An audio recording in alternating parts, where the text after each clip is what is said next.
সাজাপ্রাপ্ত তারেক জিয়া ছিল না, তারা ছেড়ে দিলেন কি করে? তার স্ত্রী জবায়দা, ডাক্তার জবায়দা রহমান সাজাপ্রাপ্ত ছিল না? 3 বছরের সাজা ছিল তার। হ্যাঁ, তাদেরকে ছেড়ে দিয়েছেন, আলহামদুলিল্লাহ, আমি খুশি। আপনারা কেউ খুশি না হলে আমি খুশি, কারণ তারা নিরপরাধ। বিনা কারণে তাদেরকে আপনি মিথ্যা মামলা দিয়ে হাসিনা আটকে রেখেছিল। আমার যেমন 3 বছর, আমার মামলাটা নিয়ে আমি বুঝেছি যে এই প্রশাসন, এই আদালত যে কত মিথ্যার ওপরে চলতো, আমি নিজে তো প্রমাণ, কারো জিজ্ঞাসা করা লাগবে, আমি নিজে প্রমাণ না। 3টা বছর আমার জীবন থেকে তারা কেড়ে নিয়েছে। কিয়ামতের দিন আমি জীবনও তাদের ছাড়বো না। যারা যুক্ত ছিল টপ টু বটম, কেউ ছাড়বে না। এই মানুষগুলো ছাড়বে? 13 বছর বাবার কাছ থেকে আলাদা করে রেখেছেন বিনা কারণে। এটিএম আজহারুল ইসলামের যারা মামলার সাক্ষী, তাও কেউ কেউ দেখেছে 6 কিলোমিটার দূর থেকে। ওর চোখে কি পাওয়ার বলেন তো? কেউ দেখেছে 3 কিলোমিটার দূরে, কেউ 1.5 কিলোমিটার দূরে। ওকে মানুষ না বাস পাখি? 11 ঘন্টা মাথায় দড়ি লাগিয়ে চোখ বেঁধে এমন এমন জায়গায় ওরা পিটিয়েছে, সে জায়গাগুলো তো দেখানো যায়। তার ভেতরে পেছনে কাঠের চেয়ারে বসলে 10 মিনিট পরে এমন ব্যথা শুরু হয়, খালি কাঁথ হওয়ার। এই জন্য কোনো জায়গায় মাহফিলে নিয়ে গেলে সোপা দেব, অন্তত 1-1.5 ঘন্টার জন্য বসে থাকা যায়। কাঠের চেয়ারে বসলে আমার ওই জায়গাগুলো আবার ব্যথা ওঠে।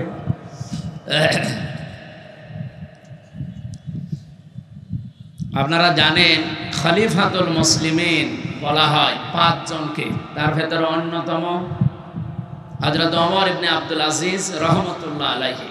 নাম শোনেননি?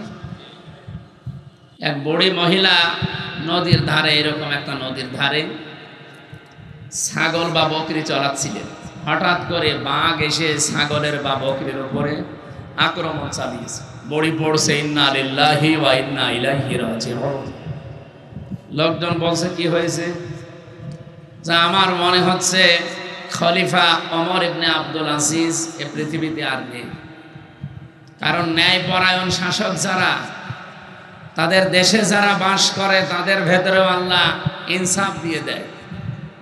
বাঘ বাঘের জায়গায় থাকবে, ছাগল ছাগলের জায়গায় খাবার খাবে। কিন্তু আজকে যা আক্রমণ করেছে, আমার মনে হচ্ছে দেশের দায়িত্বে যিনি, তিনি আর নেই।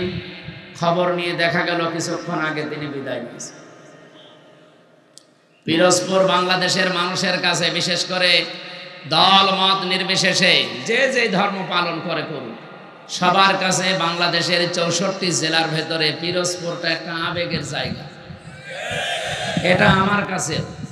আমি এই 3টা বছর কারাগারে আল্লামা সাইদি রহমতুল্লাহ আলাইহি ওনার পাশে ছিলাম। উনি ছিল 1 নম্বরে, আমি 4 নম্বরে, মাঝখানে একটা দেওয়াল ছিল। আল্লাহরে বান্দার সাথে মাত্র একবার দেখা করার সুযোগ দিয়েছিল জালেমরা, তাও 10 মিনিট। আমাকে বলেছিল, হামজা যদি বাইরে যেতে পারো, আমি তো আর যেতে পারবো কিনা জানি না, যদি যেতে পারো চট্টগ্রাম আর খুলনা বিভাগের মানুষদেরকে বলবা কোরআনের কথা বলতে কোনোদিন আমি পিছপা হইনি। তোমাকেও আমি বললাম কোনোদিন কোরআনের কথা যেভাবে জানো ওইভাবে বলবা, পিছপা হবা। আমার মাঝে মাঝে মনে হয় আল্লাহর এই ওলির মাথা হাত আমার মাথায় এখনো লেগে আছে। আপনাদের যে দৃশ্য আজকে আমি আসার পর থেকে দেখছি, কোরআনের প্রতি ভালোবাসা, এই যে মহব্বত, এই যে উচ্ছ্বাস, আমার মনে হয় আল্লামা সাইদির জন্ম এই জেলায় হওয়ার কারণে আল্লাহ আরো ঢেলে দিয়েছে। তো কালকেও ছিলাম একটা জায়গায়, তো এরকম নিস্তব্ধতা পাইনি। বাংলাদেশের 630টা থানা, কম বেশি প্রায় জায়গায় আমার যাওয়া হয়ে গেছে। শুধু এই জেলায় আসলে দেখি এই জেলার মানুষেরা কোরআনের আওয়াজ শুনলে শান্ত হয়ে পড়ে।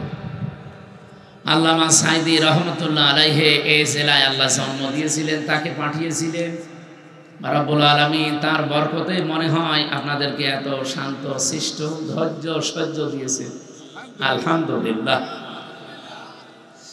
বাংলাদেশের ঐতিহ্যবাহী জেলা, এটা কিন্তু রেকর্ড হচ্ছে, লাইভ চলছে, তামাম দুনিয়া এখন দেখছে। আমি তামিলনাড়ু ছিলাম, যে দেখি আমার ওয়াজ চলছে তামিল ভাষায়, ওরা রূপান্তর করে শুনে। আমি থাইল্যান্ডে ছিলাম, সিঙ্গাপুরে ছিলাম, ওদের ভাষায় ওরা শুনতেছে চায়ের দোকানে বসে অথবা ল্যাপটপ নিয়ে, ওদের নিজেদের ভাষায়। মালয়েশিয়া ওই মালয় ভাষায় রূপান্তর করে শোনে। সুতরাং আমরা মনে করব না যে শুধু আমাদের এই দেশের 18 কোটি মানুষ শুনছে, না, কোরআনের কথা বাংলাদেশ সহ বিশ্বে যেখানেই বলা হয়, সাইদি সাহেবের আলোচনা তো সারা বিশ্বের বাংলা ভাষী মানুষ শুনত। ওই সময় তো প্রযুক্তি এত উন্নত হয়নি। এখন আমি এখানে বাংলায় বলছি, তাতে কি হয়েছে, বিশ্বের যেই ভাষায় কথা বলে 4,500 ভাষা আছে। কত? সব ভাষায় বিভিন্ন মুসলমানেরা তারা রূপান্তর করে এই কথাগুলোই তাদের ভাষায় শুনতে পাচ্ছে। আর এই যে বাংলাদেশের ঐতিহ্যবাহী জেলা পিরোজপুর মঠবাড়িয়া ইসলামী পাঠাগার ও সমাজ কল্যাণ পরিষদের উদ্যোগে এই শব্দটা তামাম দুনিয়া আজকে জেনে ফেলেছে। অথচ আপনি আমার জেলা কুষ্টিয়াতে যান, যে বলেন যে পিরোজপুর হয়তো চিনবে, মঠবাড়িয়া আমার মনে হয় অনেকে চিনবে না। অথচ আজকে কোরআনের ইজ্জতে তামাম দুনিয়া আল্লাহ রাব্বুল আলামিন পরিচিত করে দিয়েছেন। শহীদ মোস্তফা খেলার মাঠ মঠবাড়িয়া পিরোজপুর, মহাবিশ্বের মহাবিশ্বয় আমাদের মালিকের মুখের পবিত্র বাণী কোরআনে কারীম। তাফসীরুল কোরআন মাহফিলের স্বনামধন্য সভাপতি, বিশিষ্ট আলেমে দ্বীন, সহকারী অধ্যাপক, বিশিষ্ট রাজনীতিবিদ, আপনাদের এলাকার সন্তান জনাব শরীফ মোহাম্মদ আব্দুল জলিল দামাদ বারকাতুহুমুল আলিয়া, বলেন আমিন। মাহফিলের প্রধান অতিথি বিশ্বনন্দিত মুফাসসিরে কোরআন শহীদ আল্লামা দেলাওয়ার হোসাইন সাইদি রহমতুল্লাহ আলাইহি, তার মেজ পুত্র আলহাজ শামীম বিন সাইদি, চেয়ারম্যান আল্লামা সাইদি ফাউন্ডেশন। আমার আগামীকাল মাহফিল আছে আল্লামা সাইদি সাহেবের হাতে গড়া প্রতিষ্ঠান খুলনা সিদ্দিকিয়া দারুল কোরআন কামিল মাদ্রাসা, ওই ময়দানে কালকে রাত 9টায় উঠবো ইনশাআল্লাহ। ওখানকার আল্লামা সাইদি ফাউন্ডেশন মনে হয় পিরোজপুর সদরে, না? সম্মানিত চেয়ারম্যান, উনি এখনই আসবে। কিছুক্ষণ আগে ভাই আমার সাথে কথা বলছিলেন যে আমি রাস্তায় চলে এসেছি, অলরেডি চলে এসেছে, উনি খাওয়া দাওয়া করে চলে আসবে ইনশাআল্লাহ। মাঝখানে আমরা কিছু কথা কোরআন কেন্দ্রিক বলতে চাই। মঞ্চে বসা ওলামা ইকরাম, সামনে বসা মুসলমান ভাইরা, পর্দার আড়ালের সম্মানিতা মা এবং বোনেরা, বিশেষ করে আমার আগে যিনি কথা বলছিলেন হাফেজ মাওলানা আবু তৈয়ব, ইমাম ইস্ট লন্ডন মসজিদ লন্ডন, আলোচনা রেখেছেন মাওলানা শাহজালাল, তাকওয়া শিল্পী গোষ্ঠী এসেছে আপনাদের এখানে, হাফেজ মোহাম্মদ হাবিবুল্লাহ কোরআনে কারীম থেকে তেলাওয়াতের মাধ্যমে অনুষ্ঠান উদ্বোধন করেছে। জান্নাতেও এরকম একটা অনুষ্ঠান আল্লাহ নিজে করবেন, সেখানে নিজেই থাকবেন সভাপতি, মুহাম্মদ রাসূলুল্লাহ থাকবেন প্রধান অতিথি, হযরতে দাউদ আলাইহিস সালাম, এইরকম হাবিবুল্লাহর মতো হাফেজ মোহাম্মদ হাবিবুল্লাহ কই এসেছে এখানে, হাবিবুল্লাহর মতো কোরআনে কারীমের সূরা তাহা তেলাওয়াত করে অনুষ্ঠান উদ্বোধন করবে আমাদের নবী মুহাম্মদুর রাসূলুল্লাহ সাল্লাল্লাহু আলাইহি ওয়াসাল্লাম। তিনি সূরা রহমান থেকে তেলাওয়াত করে যারা জান্নাত পাবে তারা যেহেতু শুধু শ্রোতা, অন্য কেউ সেখানে প্রবেশ করতে পারবে না, এই মানুষগুলোর সামনে কোরআনে কারীমের সূরা রহমান তেলাওয়াত করে শোনাবে। আমরা তো কোনোদিন শুনিনি নবীর কণ্ঠ, আবু জেহেল শুনেছিল। সারা রাত পায়ের উপরে ভর দিয়ে দাঁড়িয়ে মুহাম্মদুর রাসূলুল্লাহর কণ্ঠের তেলাওয়াত শুনত, যদিও বিরোধিতা করত। আল্লাহ আমাদের ভাগ্যে রাখেননি, ১৫০০ বছর পরে হলেও আমরা এসেছি। কেমন যে হবে আল্লাহ যেন ওই দিন শোনার মতো একটা সুযোগ আমাদের দান করেন। সর্বশেষ সভাপতির বক্তব্যে মহান আল্লাহ নিজে সূরা রহমান, কোরআনের দিল বলা হয়, এক একটা আয়াত তেলাওয়াত করে বান্দা বান্দীদের সামনে 50 আলফা সানা মিম্মা তাউদ্দুন, 1-2 করে যেভাবে গণনা করেন 50,000 বছর আল্লাহর কুদরতি কণ্ঠে। ওই দিন এখানে আমরা যারা এসেছি শ্রোতা হিসাবে যেন অন্তত একটু জায়গা আমরা পাই।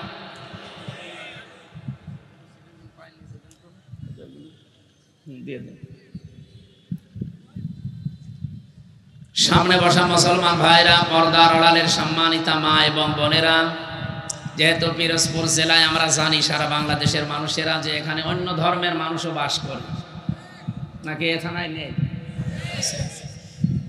কোরআনের অনুষ্ঠান দিয়েছেন আপনারা। এই অনুষ্ঠান শুধুমাত্র মুসলমানদের জন্য না, দল মত নির্বিশেষে, জাতি বর্ণ ধর্ম সবার জন্য। হাদা বায়ানুল লিন্নাস হুদাল লিন্নাস। মানুষ পদবাচ্যে যারা বিবেচিত আমরা সবার জন্য আজকের এই আলোচনা হবে ইনশাআল্লাহ। ওয়ালাকাদ কাররামনা বানি আদম, এই পৃথিবীতে সবচাইতে বেশি সম্মান আল্লাহ দিয়েছেন বনি আদম সন্তানকে। কিন্তু আমরা দুঃখজনক হলো সত্য 54 বছরে পৃথিবীর সবচাইতে সম্মানিত যারা মানুষ, আল্লাহ কিন্তু বলেননি ওয়ালাকাদ কাররামনা মিন মুসলিমিন বা বানি মুসলিমিন, বলেছেন যে মুসলমান সন্তানদের শুধু সম্মান দিয়েছে দুনিয়ায় না, মানুষ যারা তাদেরই সম্মান আল্লাহ দিয়েছে। আসলে 54 বছরে এই মানুষের সম্মান নিয়ে সবচাইতে বেশি সিনেমিনি খেলা হয়েছে আমাদের এই দেশে। এখনো বিশ্বের অনেক দেশে হচ্ছে, বিশেষ করে আমাদের প্রতিবেশী ভারতে মানুষের সম্মান নিয়ে কি সিনেমিনি খেলছে দেখছেন? আজকেও কতগুলো 3টা দেখলাম মাদ্রাসা তারা বন্ধ করে তালা লাগিয়ে দিচ্ছে। নবীজির হাদিস পড়ছিলাম আজকে আসার সময়, এদিকে তাকান। বিশ্বনবী জানিয়েছেন মানিদ দামা মা লাইসা লাহু ফালাইসা মিন্না ওয়ালিয়াতাবাওয়া মাকআদাহু মিনান নার, রাহু মুসলিম। আমি আলেমদেরকে বলছি, এদিকে তাকান। বিশ্বনবী জানিয়েছেন এই পৃথিবীতে যেই জিনিস তোমার না, ওইটা যদি জোর করে নিজের দখলে নিয়ে নাও, সে যেভাবে হোক, চুরি করে হোক, ডাকাতি করে হোক, চাঁদাবাজি করে হোক, ছিনতাই করে হোক, ফাঁকি দিয়ে হোক, যে কোনো কায়দায় যদি ওটা নিজের দখলে রেখে দাও, যেই দিন এটা দখল করে নিজের আয়ত্তে নিয়ে নেবে ফালাইসা মিন্না, ওই দিন থেকে তুমি আমার উম্মতের ভেতর থেকে আর নেই, বের হয়ে গেলে। বলেন তো এরকম মানুষ পৃথিবীতে এখন আছে না নেই? ভারতে আমাদের পূর্বপুরুষ যারা, তারা এই যে ওয়াকফ করেছিল জমি জায়গা, মসজিদ, মাদ্রাসা, খানকা, ঈদগাহ, গোরস্থান, এটার জন্য। অথচ এই পৃথিবীর অবৈধ মানুষ যারা এখন উগ্রপন্থী হিন্দুরা, সব হিন্দু না, উগ্রপন্থী যারা, এই মোদির মরিদ যারা, এই নিকৃষ্ট মানুষ পৃথিবীতে 6 জন এখন আছে, তার ভেতরে মোদি 2 নাম্বার। আপনি ইন্টারনেটে সার্চ দেন, 6 জনের নাম পাবেন তামাম দুনিয়ায় যারা জীবিত আছে। সবচাইতে ঘৃণিত মানুষ 6 জন, তার ভেতরে 1 নম্বরে নেতানিয়াহু, ইসরায়েলের এই প্রেসিডেন্ট। এটা অবৈধ প্রেসিডেন্ট, কারণ দেশটাও অবৈধ, প্রেসিডেন্টও অবৈধ। 2 নম্বরে নাম এসেছে নরেন্দ্র মোদি। 3 নম্বরে নাম এসেছে যেটা পালিয়েছে ওইটা, আমি নাম নিলাম না। ওর নাম নিলে আমার মনে হয় যে আমার রিমান্ডের কথা মনে হয়, যেন নাম নিতে চাই না। আবার বদদুয়া চলে আসবে, মুসাফির অবস্থায় আছি, শেষে স্বামীর বাড়ি আছে, শেষে আবার পাঠিয়ে দেবে বাবার বাড়ি, আর এক ঝামেলায় পড়বে। ঝামেলা আছে, ঘাড়ে আছে, ওই ঘাড়ে থাক। এরকম 6 জনের নাম পেলাম, আমি তো বানাইনি এগুলো, এগুলো মাইক্রোসফট রিপোর্ট বানিয়েছে খ্রিস্টানরা, যে তামাম দুনিয়ায় 6 জন মানুষ এখন জীবিত মানুষদের ভেতরে ঘৃণিত, নিকৃষ্ট। শুধু আমরা না, তামাম দুনিয়া তাদের ঘৃণা করে। এই জন্য দেখেছেন না, তামাম দুনিয়া কেউ নিতে তাকে রাজি না। নিরাপদ একটা জায়গা পেয়েছে, স্বামীর বাড়ি বলে চালিয়ে দিয়েছে। না, এটা মিথ্যা কথা। যতই আপনি চালিয়ে দেন যে আমাদের স্বামী স্ত্রীর সম্পর্ক, এটা তো সম্ভব না। কারণ দাদা তো ফুল হাতা আর আমরা হাফ হাতা। আমরা হাফ হাতা না? হ্যাঁ, দাদার এখন এই বয়সে যদি মুসলমানি দেওয়া লাগে, আপনি হাসাম পাবেন কোথায়? এরকম বুড়ো হাসাম লাগবে। আর বুড়ো মানুষের হাতে ছুরি দিয়ে আপনি মুসলমানি দেবেন, দেখা যাচ্ছে আগা কাটতেছে, গোড়া কেটে ফেলেছে। দাদা জীবনের মতো মুসলমানের স্বাদ মিটে যাবে। ও যে মুসলমান হবে না, এই জন্যই তো এত অত্যাচার করছে। কারণ মানুষ যখন সীমা ছাড়িয়ে যায়, তখন তার কপালে আল্লাহ হেদায়েত বলে আর কিছু রাখে না। ইন্নামা নুমলি লাহুম লিয়াজদাদু ইসমা ওয়া লাহুম আযাবুম মুহিন। সূরা আলে ইমরানের ভেতরে আছে, 4 নম্বর পারা 12 নম্বর পৃষ্ঠা 9 নম্বর লাইনে আছে। আল্লাহ তাআলা বলেন, কোন মানুষ যখন পাপ করতে করতে সীমা লঙ্ঘন করে আর সীমা থাকে না, তখন তার জন্য অপমানজনক শাস্তি আমি রেডি করি।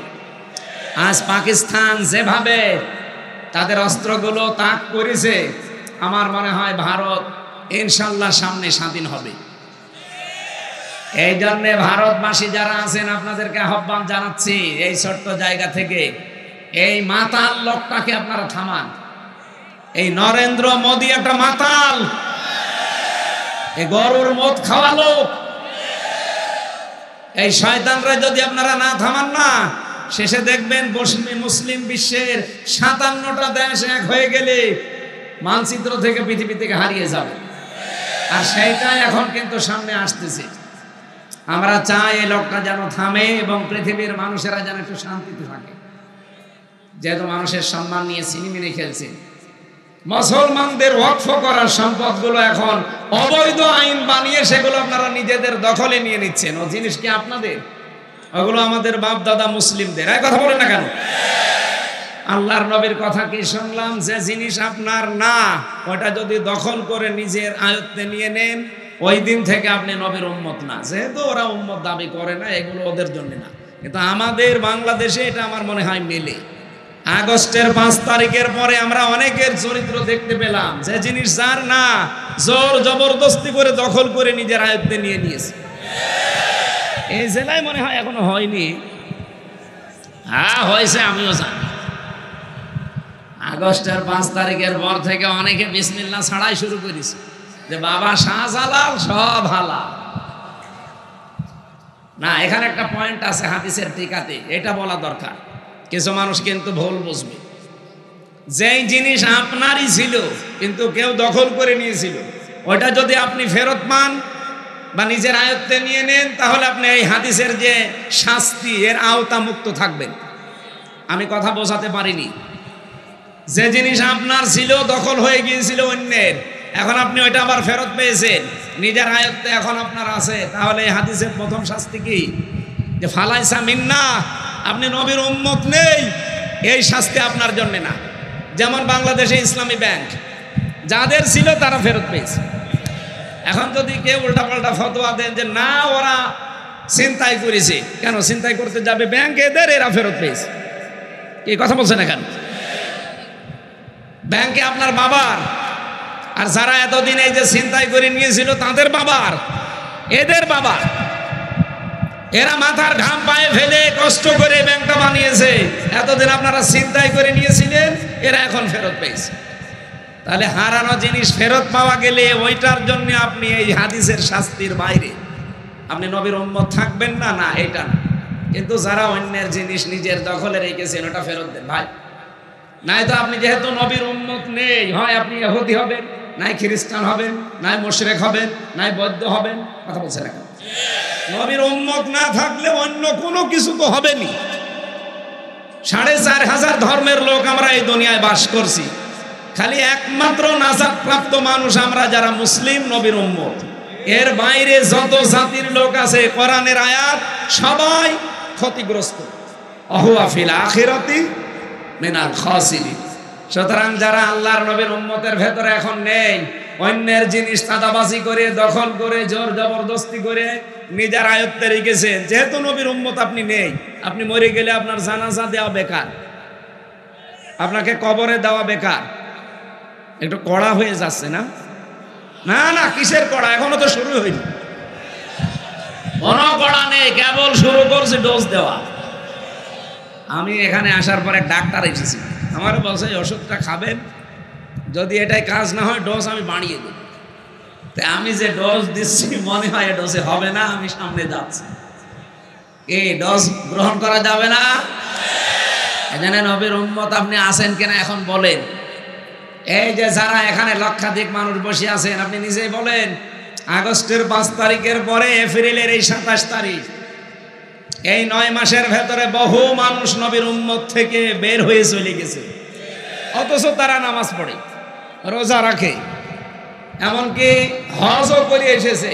নবীর উম্মত না থাকলে তার হজ হয়, তার নামাজ হয়, তার রোজা হয়েছে। এই জন্য হাতে পায়ে ধরে বলছি, ভাই যারা নিয়েছেন তারা এই কাল সকাল বেলায় তাদের বাড়িতে ফেরত দিয়ে আসবেন, যে ভাই যেভাবেই হোক নিয়েছিলাম, এটা আমার না, এই যে ফেরত দিয়ে গেল। যারা যারা রাজি আছেন এই কাজ করতে হাত তোলেন তো। এই কাঠটা মেরি খেয়েছে, এদিকে আসে। আহা রে, এটা তো ঠিক হয়নি, রেকর্ড হচ্ছে না। আপনি আন্দাজে হাত তুলতে গেলেন, এই ক্যামেরা ওইদিকে মারার দরকার নেই। না, আমরা তো আশা করেছিলাম যে অন্তত এই ছেলেটা একটু বাদ আছে, আপনারা দেখে পিরাই লোকে হাত তুলছে, কাঠটা মেরে খেয়েছে, ফেরত দিয়ে দেবেন। ভাই, যে দলের লোকই আপনি হন, যে জিনিস আপনার না, যদি আপনি জোর করে নিজের দখলে নিয়ে রাখেন, কালকে ফেরত দিয়ে দেবেন, নয়তো আপনার নামাজ, রোজা, এই হজ, যাকাত সব মাঠে মারা যাচ্ছে। কারণ আপনি নবীর উম্মতি নেই। আপনি মরে গেলে যে আমি বিসমিল্লাহি ওয়া আলা মিল্লাতি রাসূলিল্লাহ বলবো, পুরা মিথ্যা। কারণ আল্লাহর নামে, রসুলের নামে, রসুলের আদর্শে তুলে দিলে আপনি রসুলের আদর্শই নেই। 2 নাম্বারটা আরো কঠিন। ওয়ালিয়াতাবাওয়া মাকআদাহু মিনান নার, নবীজি বলেন সে যেন টিকিট কেটে জাহান্নামে নিজের একটা আসন বরাদ্দ করে নিল। আমি তো এই চর্ম চোখে দেখতে পাচ্ছি বাংলাদেশে এরকম বহু মানুষ অলরেডি জাহান্নামে টিকিট কেটে বসে আছে।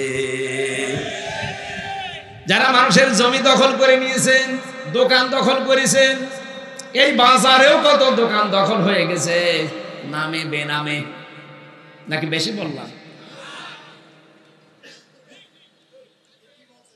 ওই আপনারটা মনে হয় নিয়েছে, ঠিক ঠিক বলছেন 2 বার।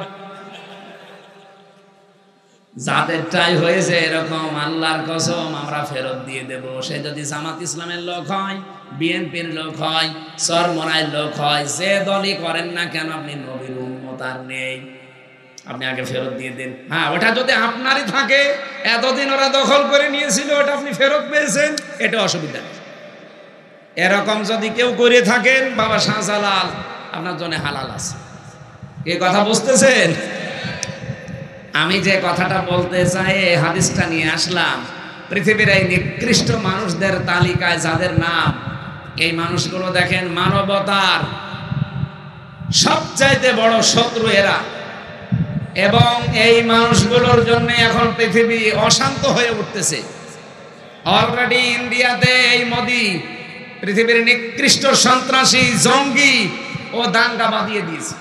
আমি গতকালকে দেখলাম 2 জন দাড়িওয়ালা মুসলমানকে মাটিতে ফেলে জবাই করছে উগ্রপন্থী কিছু হিন্দুরা। এ পৃথিবীর যত অপকর্মের মূল হোতা হয় ইহুদিরা, না এই উগ্রপন্থী হিন্দুরা। আপনি দেখেন যত অপকর্ম আছে, আমি এই যে আমার মোবাইলে প্রায় 70টা নোট করেছি, তামাম দুনিয়া মিলিয়ে। ওই সেই হিটলার থেকে শুরু হয়েছে, ওটা ছিল কি মুসলমান, কি ছিল খ্রিস্টান, এখান থেকে শুরু হয়ে আজকের এই দিন পর্যন্ত যা চলছে অপকর্মের, এর মূলে হচ্ছে হয় ইহুদিরা, নাই হিন্দু মুশরিক যারা, উগ্রপন্থী যারা, তারা সব হিন্দু না। এই জন্য অন্যান্য যারা হিন্দু ভাইরা আছেন, এই লোকটাকে আমার মনে হয় থামানো দরকার, নাই তো পৃথিবী বসবাসের অযোগ্য হয়ে যাবে সামনে। ও যা আরম্ভ করেছে, তাম পৃথিবী কিন্তু আবার যুদ্ধ লেগে গেল বলি। একটা মানুষের মন মতো চলতে গিয়ে আমরা দুনিয়াতে অশান্ত হয়ে যাব কোন কারণে? হয় ওকে মেরে ফেলে, নাই থামা। এক কথা বলেন না কেন? কারণ এরকম অভিশপ্ত মানুষের দুনিয়ায় থাকার দরকার নেই। ভালোই তো চলছে পৃথিবী, মাঝে মাঝে এই শয়তান খালি অশান্ত করে দেয়।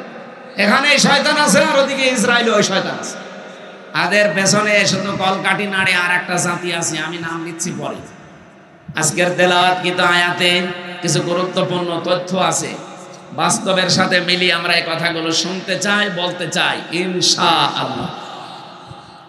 যেহেতু কোরআন সবার জন্য উন্মুক্ত, এটাকে শুধু মুসলমানদের বলেন বলেন আল্লাহ রাব্বুল আলামিন বলেন, হাদা বায়ানুল লিন্নাসি ওয়া হুদাও ওয়া মাউইযাতুল লিল মুত্তাকিন। সূরা আলে ইমরানের 138 নম্বর আয়াতে আছে, 4 নম্বর পারার 6 নম্বর পৃষ্ঠা 13 নম্বর লাইনে আছে, না 12 নম্বর লাইনে আল্লাহ পাক বলেন, হে পৃথিবীর মানুষেরা, এ কোরআন আমি নাযিল করেছি জীবিত মানুষদের জন্য বায়ান হিসাবে। তাহলে কোরআন শরীফ মরা মানুষের জন্য না, জীবিত মানুষের জন্য। কিন্তু দুঃখজনক হলেও সত্য, এই 15.5 বছরের দিকে তাকান, জীবিত মানুষদেরকে কোরআন শোনানো, কোরআন বোঝানো বড় কঠিন হয়ে দাঁড়িয়েছিল। জেল থেকে বের হওয়ার পরে আমার মাহফিল ছিল এই মঠবাড়িয়ায়, আমি চলেও এসেছিলাম, কিন্তু শয়তানরা আমারে ঢুকতে দেয়নি। আমি কি এসেছিলাম আমার বাবার কাহিনী শোনাতে, কোরআনের কথা শোনার জন্য, বসার জন্য এসেছিলাম জীবিত মানুষদের সামনে। সে কুষ্টিয়া থেকে আমি অলরেডি খুলনা পার হয়ে গেছি। হঠাৎ করে আমারে বলছে আপনিও পালান, আমরাও পালাচ্ছি। পুলিশ এসে আগেই ঘিরে ফেলেছে। পুলিশ যদিও আজকেও এসেছে, ওই যে পুলিশ, আজকে আর এখন আর হবে না, কারণ এখন আর আগস্টের 5 তারিখের আগে নেই।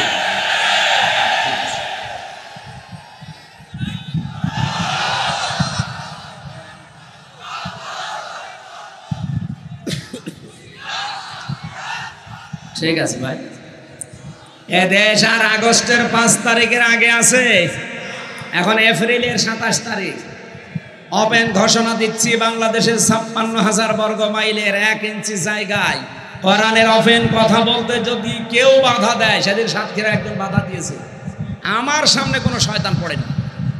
যদি কোনো জায়গায় পাই না, একেবারে জায়গায় কবর দিয়ে দেবো, তাও বিসমিল্লাহি ওয়া আলা মিল্লাতি রাসূলিল্লাহ ছাড়া কোনো ছাড় নেই। কারণ ওর জন্য বিসমিল্লাহ পড়েও লাভ নেই, আলা মিল্লাতি রাসূলিল্লাহ পড়েও লাভ নেই। ওই এমনিও জাহান্নামে যাবে। কোরআন বিরোধী যারা, জাহান্নামী তারা।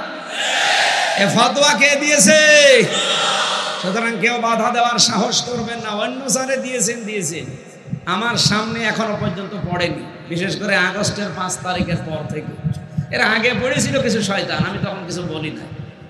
এখন যদি পড়েন, আমি একেবারে আল্লাহু আকবার বলে ওই ওদের সে পাঁঠা জবাই করে যেভাবে, ওরা তো আল্লাহু আকবার বলে না। আশা করছি এই দুঃসাহস কেউ দেখাবেন না। আপনি নিজের কপালে নিজে আগুন লাগাচ্ছেন, আরো মানুষের ভেতরে বিভ্রান্ত ছড়াচ্ছে। সাতক্ষীরার যে চেয়ারম্যান নামে কলঙ্ক, এই কোলাঙ্গার এই লোকটা কয়েকদিন আগেও প্রশাসনের লোক তাকে বাটপার বলে গালি দিয়েছে। অথচ কোরআনের মাহফিলে যে আলেমকে অপমান করে, আমি কেন যে ওই দিন থাকলাম না। আমার 1 তারিখে আছে সাতক্ষীরায়, দেখি ওই আল্লাহর ওলি পড়ে কিনা। যদি পড়ে, ওরে আমি লবণ ছাড়া ছিলি যাব। শয়তান। আমার ভাইরা, জীবিত মানুষদেরকে কোরআন শোনাতে বলেছেন কে? আরো জোরে বলেন। কেন? কোরআনে কারীম জানিয়েছে কেন জীবিত মানুষদেরকে শোনাবেন। ওয়াযাক্কির ফাইন্নাদ যিকরা তানফাউল মুমিনিন। কেন আপনি কোরআন দিয়ে আলোচনা করবেন? যারা মুমিন, যাদের ভেতরে ঈমান আছে, এই মানুষগুলোর উপকার হবে। আর যারা আল্লাহর ধমকের ভয় পায়, so admonish and or by the holy Quran, him who fears my threat, fadhakkir bil Qur'ani man yakhafu wa'id. যারা আল্লাহর ধমককে ভয় পায়, এই মানুষগুলো কোরআনের আলোচনা শুনলে মাস্ট বি তাদের উপকার হবে। কে বলছেন? যাক্কির ফাইন্নাদ যিকরা তানফাউল মুমিনিন। তানফাউল মুজারে, বর্তমান, ভবিষ্যৎ, প্রেজেন্ট, ফিউচার। এখন আমরা যারা শুনছি আমাদের উপকার হচ্ছে। কি উপকার হচ্ছে? আল্লাহ বলেন, ইন্নামাল মুমিনুনা আল্লাযীনা ইযা যুকিরাল্লাহু ওয়াজিলাত কুলুবুহুম ওয়া ইযা তুলিয়াত আলাইহিম আয়াতুহু যাদাতুহুম ঈমানা ওয়া আলা রাব্বিহিম ইয়াতাওয়াক্কালুন।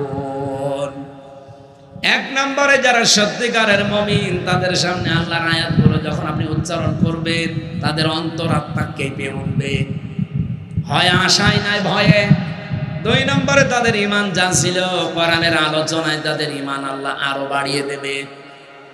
3 নম্বরে তারা বাড়ি যাওয়ার আগে সিদ্ধান্ত নিয়ে যাবে, জীবনে যদি ভরসা করি কার উপরে, অবশ্যই যেন আমাদের ঈমান যা আছে বাড়বে। এটা আল্লাহর কথা। ঈমান যে আপনার বাড়ছে, তার প্রমাণ কি? নবীজি বলেন, বাম স্তনের 2 আঙ্গুল নিচে একটা গোস্তের টুকরা আছে। কোরআনের আয়াত যদি মানুষ বুঝে বুঝে শোনে, পড়ে, তখন এটা কাঁপ ধরে, এর ভেতরে কাঁপাকাঁপি শুরু হয়। 2 নম্বরে আপনার শরীরের এই যে পশমগুলো খাড়া হয়ে যায়। এই যে আমার খাড়া হয়ে গেছে, আপনি দেখেন আপনার খাড়া হয়ে যাবে যদি কোরআনের আয়াত বোঝেন। 3 নম্বরে, ওয়াইদা সামিউ মা উনজিলা ইলার রাসূলি তারা আয়ুনাহুম তাফিদু মিনাদ দামি মিম্মা আরাফু মিনাল হক। সূরা মায়েদা 7 নম্বর পারার প্রথম নম্বর পৃষ্ঠার প্রথম নম্বর লাইনের 83 নম্বর আয়াতে আছে। আল্লাহ বলেন, যখন আমার আয়াতগুলো মানুষ শুনবে, নবী আপনি দেখবেন যারা বোঝে এর মর্মবাণী, এর অর্থ ব্যাখ্যা বিশ্লেষণ যারা বুঝেছে, যারা একনিষ্ঠভাবে মন দিয়ে যারা আমার কালামের কথাগুলো বোঝার চেষ্টায় আছে, ওই মানুষগুলোর চোখের দিকে তাকিয়ে দেখবেন মনের অশান্তি তারা কাঁদতেছে। কখন তাদের চোখে পানি এসে গেছে ওরা নিজেও টের পাবে না। এই জন্য আপনি যদি মন থেকে শোনেন এই উপকারগুলো মাস্ট বি সামনে হবে। আর আমার কয়েকটা আরম্ভ হয়েই গেছে। পশম খাড়া হয়ে যাওয়া, বাম স্তনের 2 আঙ্গুল নিচে গোস্তের টুকরা কাপা কাপি করা, এটা অলরেডি আমাদের হচ্ছে। 3 নাম্বারটা, চোখ দিয়ে পানিও আসবে, আমি দেখতে পাচ্ছি। আপনি অনেকের দিকে তাকান, একনিষ্ঠভাবে তাকিয়ে আছে, কখন যে কেঁদে ফেলেছে ও নিজেও টের পাবে না। আল্লাহ রাব্বুল আলামিন কোরআনে কারীম দিয়েছেন জীবিত মানুষদের জন্য, অথচ যারা এই 15.5 বছর বাধা দিলেন, তাদের বাবা মা মরে গেলে আমার এটাকে বলতো, হুজুর কোরআন পড়ে দিন। কি আপনার বাবা মরে গেছে, এখন কোরআন পড়ে করবো কি? যতদিন জীবিত ছিল ততদিন যদি পড়তেন, পড়াতেন, বোঝাতেন, কাজ হতো। কি কথা বলেন? এ থানার ভেতরে মনে হয় এক জায়গায় গত বছরে জেল থেকে বের হওয়ার পরে আমি আসতে যে কথাও বলেছিলাম, কয়েক কিলো মনে হয় আমার বাকি ছিল, 2-3 কিলো। পুলিশ আমার আগেই এসে প্রায় 1-1.5 গাড়ি ভরে গেছে। ওরা বলছে, হুজুর আসলে আমরা যেভাবেই হোক ধরবো। আজকে ধরেন তো ভাই, আজকে ধরে নিয়ে যান, যে বন্দি করে। যাদের কথা মতো এই কাজগুলো এই মানুষগুলো করেছিল, দোষ শুধু এদের তো না, দোষ এদের বড় বড় যে অফিসারগুলো ছিল আর যারা বাধা দিয়েছিল ওই শয়তান। জীবিত মানুষদের আমরা আসি কোরআন শুনতে, আর ওরা বলে না মরে গেছে, এখন পড়ে করবো কি? আমি আহ্বান জানাচ্ছি, এটা যেহেতু রেকর্ড হচ্ছে সারা বাংলাদেশে, সাধারণ যে পোশাক পরে পুলিশেরা আছে এদের দোষ না ভাই। হ্যাঁ, কিছু উল্টাপাল্টা লোক ছিল, সে মানুষরা পালিয়েছে। আমার কুষ্টিয়ায় বাড়ির নিচে যে ভাড়া থাকতো, ওটা ছাত্রলীগের ক্যাডার ছিল, আমি জানতাম না। আমি তো 3 বছর জেলে। ও ম্যাডাম যারে পাড়িয়েছে তারই ভাড়া দিয়েছে, আর প্রশাসনের লোক না দিলে তো সমস্যা করবে। পরে আগস্টের 5 তারিখের পরে বিকালবেলা এই যে আল্লাহর ওলি পালিয়েছে, আজ পর্যন্ত আমরা আর কোনো খোঁজ নেই। তালা লাগানো এই 9 মাস, ভাড়াও পাই না, জিনিসপত্রও খুলতে পারি না। কোথায় যে গেছে তার বউ ছেলে মেয়েরও খোঁজ নেই। কি করলেন আপনি? টাকা পয়সা কামাই করে কি করলেন বলেন? এই কিছু কিছু অফিসারের কারণে, কোলাঙ্গার যে মানুষগুলো, তাদের কারণে সাধারণ কনস্টেবল যারা, এসআই, এই মানুষগুলো আজ জাতির কাছে এখনো পর্যন্ত কালার হয়ে আছে। এরা এই পোশাক দেখলে এখনো ঘৃণা করে না। এই পোশাকটার দোষ না, এটা সম্মানিত পোশাক।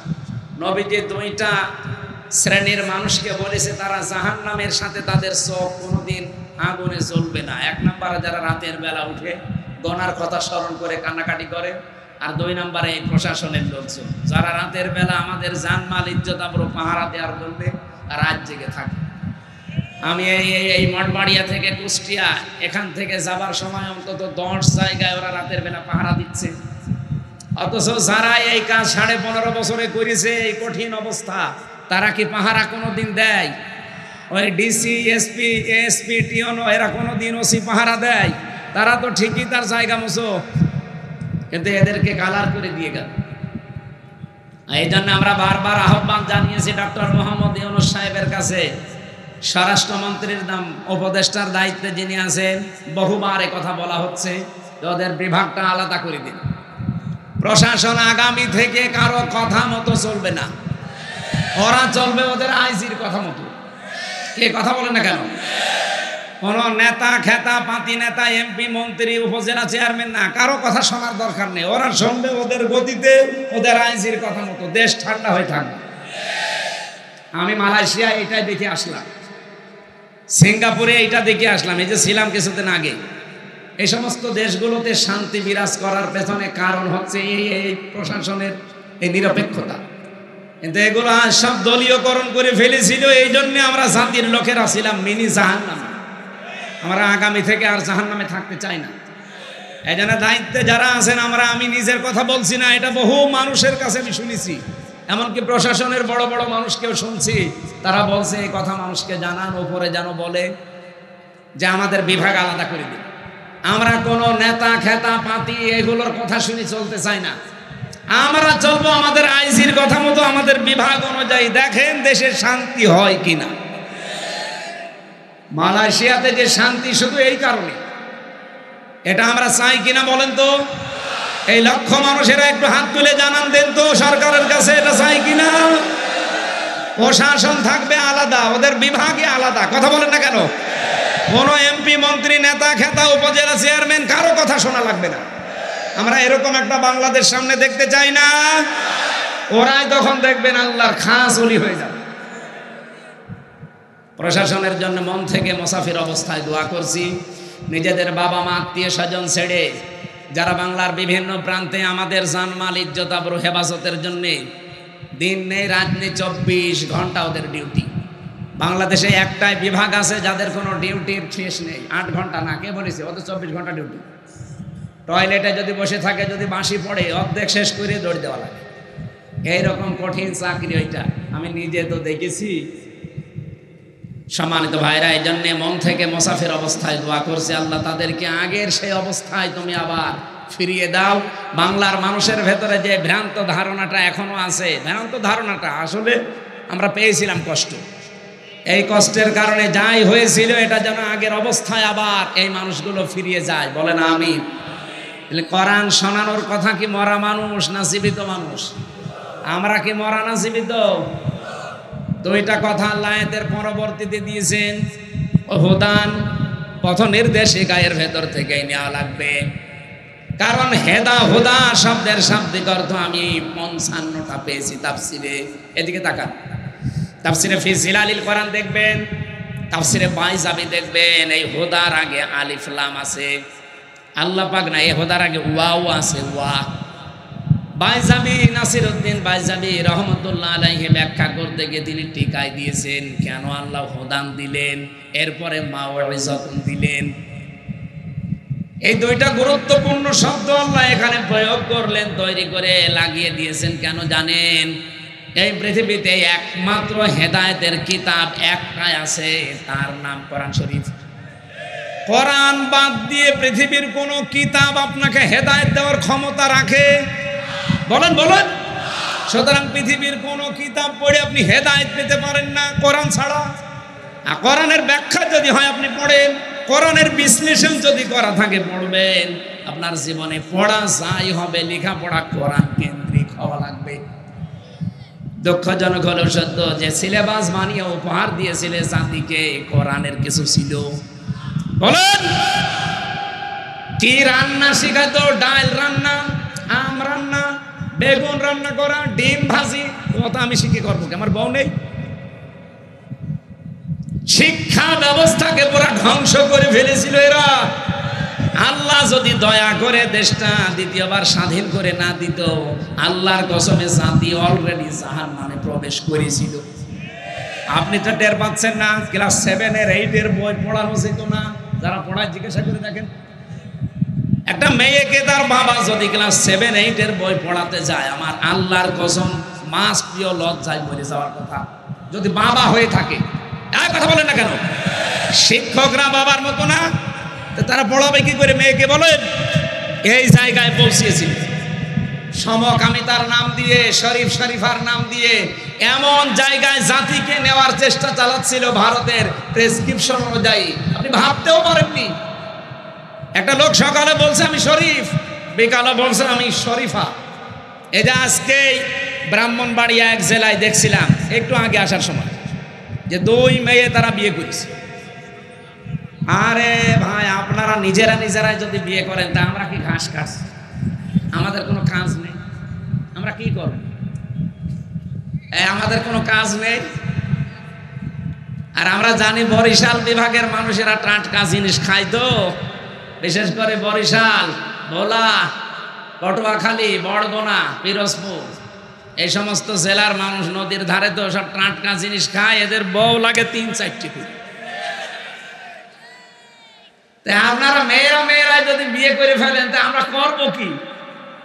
আমরা খুলনা বিভাগের মানুষেরা যাই হোক আছি, তা আপনারা তো আরো সমস্যায় পড়বেন বেশি। কথা বলছেন, মুরব্বী তো বুঝেছে। এ পর্যন্ত থাকলেও আমি একটা কথা বলতাম না, কিন্তু সকালে আপনি শরীফ, বিকালে বলবেন আমি শরীফা লাগছে। আপনি কি বললেই শরীফা হয়ে যাবেন? আপনি শরীফা পর্যন্ত বলেও যদি ঠিক থাকতেন তাও তো কিছু বলতাম না, তো বিকালে এসেই তো বলবেন যে আমি যেহেতু শরীফা, হাইকোর্ট আমারে রায় দিয়েছে আমি শরীফা, আমি এখন মহিলা হোস্টেলে সিট চাই। মহিলা হোস্টেলে সিট দিলে আপনি ঠিক থাকবেন? ওখানে আমার মেয়ে আছে, আমার বোন আছে, আমার ফুফু আছে, আমার খালা আছে। কথা বলেন না কেন? আপনি ওখানে যেয়ে দেখা যাচ্ছে কয়দিন পরে আমার মেয়ে, আমার বোন, আমার ফুফু সব যারো সন্তান পেটে নিয়ে ঘুরছে। জাতিকে যারো সন্তান উপহার দেওয়ার জন্য চালাতে চেয়েছিল, আল্লাহ বাঁচিয়ে দিয়েছে। নাইতে আপনার মেয়ের অবস্থা, আপনার বোনের অবস্থা ঠিক এইটাই হইতো। কথা বলেন না কেন? ও যতই দাবি করুক আমি শরীফ থেকে শরীফা, মাল তো ঠিক আগেরটাই আছে। এজন্য হেদায়েত দেওয়ার একচ্ছত্র মালিকানা আল্লাহ কোরআনকে দিয়েছেন। হুদান, এটাই পথ নির্দেশিকা। এখানে একটা হাদিস এসেছে, বলবো আমি, আপনারা শুনতেছেন? তিরমিজি শরীফের হাদিস। এইটাই আমার ওয়াজের ফার্স্ট পয়েন্ট। আদর করে শুনবেন, যদি মেনে নিতে পারেন কপাল খুলে যাবে এক্ষুনি, আর যদি মানতে না পারেন ওই যা ছিলেন তাই। মানিত্তাবাল হুদা বিগাইরিল কোরআন আদাল্লাহুল্লাহ। তিরমিজি শরীফের হাদিস। নবীজি বলেন যেখানে কোরআন নেই, যেহেতু হেদায়েত দেওয়ার মালিক আল্লাহ, আল্লাহ কাকে দিয়েছে? কোরআনকে। বলেন বলেন, আরো জোরে বলুন। পৃথিবীর কোন পীরের হাতে হেদায়েত আছে? না, নেই। আমি আজকে চারমোনার ময়দান পুরা ঘুরে দেখলাম, মাদ্রাসা সরসিনার পুরা মাদ্রাসা, সারাদিন এই 2 জায়গায় গিয়েছিলাম। এনএস মাদ্রাসা, যেটা কামিল মাদ্রাসা, যে ঝালুকাঠি, ওখানে গিয়েছিলাম কয়েকদিন আগে। পুরা মাদ্রাসাগুলো ঘুরে ঘুরে আমি দেখেছি, এই দরবারগুলোতে শিরিক পেলাম না। আপনারা যাবেন। কিছু মত পার্থক্য আমাদের সাথে আছে, ওটা আমি মেনে নিয়েছি। এখন জাতীয় স্বার্থে বাংলাদেশের মানুষের এটা মেনে নেওয়া লাগবে। তাদের যে খেদমত গুলো, এটা আমাদের এখন স্বীকার করা দরকার জাতির। আপনাদের এই বরিশাল বিভাগে বিশেষ করে এলাকাগুলোতে কোরআনের প্রসার, মানুষকে আল্লাহর দিকে ডাকার জন্যে সৈয়দ ইসহাক রহমতুল্লাহ আলাইহি, এই যে মহেবুল্লাহ, শাহ মহেবুল্লাহ আহমেদ রহমতুল্লাহ আলাইহি, এই মানুষগুলোর যে কাজ কারবার, তারা যে মাদ্রাসাগুলো প্রতিষ্ঠা করে যে দিনের আলো ছড়িয়েছে, আমার মনে হয় এই মানুষগুলোর কীর্তিময় কাজগুলো জাতির সামনে অন্তত তুলে ধরা দরকার। আমি অনেকক্ষণ ছিলাম, এক এক জায়গায় প্রায় 2 ঘন্টা 2.5 ঘন্টা সময় কাটিয়েছি। বহু কিছু আজকে আমি এতদিন উল্টাপাল্টা ধারণা অনেকের প্রতি ছিল। মনে করতাম শুধু চট্টগ্রামের বায়তুল শরফের মরহুম মাওলানা আব্দুল জব্বার রহমতুল্লাহ আলাইহি, এইটা বাদ দিয়ে বাংলাদেশে আর মনে হয় সেরকম কিছু নেই। সব জায়গায় যা শুনতাম যে শিরিক বেদাত ভরপুর আছে। শিরিক বেদাতও আছে, যেমন 1800 শিরিক বেদাত আছে মাইজ ভান্ডারি, শিরিক বেদাত আছে সুরেশ্বরী। আপনি যান প্রকাশ্য শিরিক পাবেন। দেওয়ানবাগি, রাজারবাগি, কুতুববাগি, এগুলো 100 ভাগের 99 ভাগ শিরিক চলে। এরা দেখবেন আল্লাহ বাদ দিয়ে অন্যের নামে জিকির করে। আমার তাহেরি ভাই এ জিকির করছে কার নামে? ইয়া আলী বাবা, শাহ আলী বাবা, কেবলা বাবা, দয়াল বাবা, আগলা বাবা, পাগলা বাবা, ন্যাংটা বাবা ব্লস হচ্ছে। আমি নিজে তার মুখে শুনেছি ইয়া আলী বাবা, শাহ আলী বাবা, ফতে বাবা। বলেন আল্লাহ বাদে কারো নামে জিকির জায়েজ আছে? হ্যাঁ, যদি চট্টগ্রামের বায়তুল শরফে, চারমোনার ময়দানে, সরসিনার ময়দানে যদি আল্লাহ বাদে অন্য কারোর নামে জিকির হয়, আপনারা ওখানে যাবেন না। এই কথা বলেন না কেন? না, আল্লাহ বাদে অন্যের নামে জিকির করা হারাম। সূরা আরাফ 9 নম্বর পারা 13 নম্বর পৃষ্ঠা 4 নম্বর লাইনের 181 নম্বর আয়াতে আছে। না, 180 নম্বর আয়াত।